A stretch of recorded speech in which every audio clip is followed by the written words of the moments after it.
Now I'd like to talk about problem solving and time. At the age of 37, I learned how to fix things.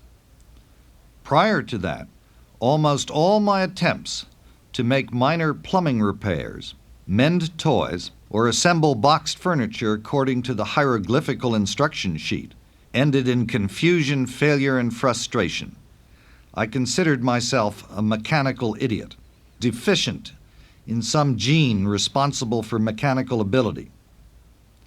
Then one day, I happened upon a neighbor repairing a lawnmower. "I sure admire you," I said. "I've never been able to do anything like that." My neighbor shot back, "That's because you don't take the time." The guru-like simplicity and definitiveness of his response somehow registered, and the next time I had to make a minor repair, I was able to remind myself to take time. The parking brake was stuck on a patient's car, and she knew that there was something one could do under the dashboard to release it. I lay down on the floor below the front seat and took the time to look at the situation for several minutes. At first, all I saw was a jumble of wires and tubes and rods. But gradually, I was able to focus on the brake apparatus and trace its course. Then it became clear that there was a little latch preventing the brake from being released, and that if I were to push it upward, it would release the brake. I did this. One single motion, 1 ounce of pressure from a fingertip, and the problem was solved. Actually, I don't begin to have the knowledge or the time to fix most mechanical failures, so I still usually go running to the nearest repairman.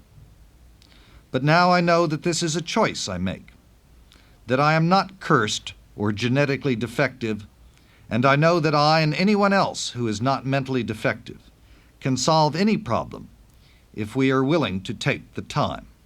The issue is important because most people simply do not take the time necessary to solve many of life's intellectual, social, or spiritual problems. Before my mechanical enlightenment, I would have awkwardly stuck my head under the dashboard, yanked at a few wires, and then thrown up my hands and proclaimed, "It's beyond me." We are not talking here about esoteric defects in problem solving associated only with psychiatric disturbances.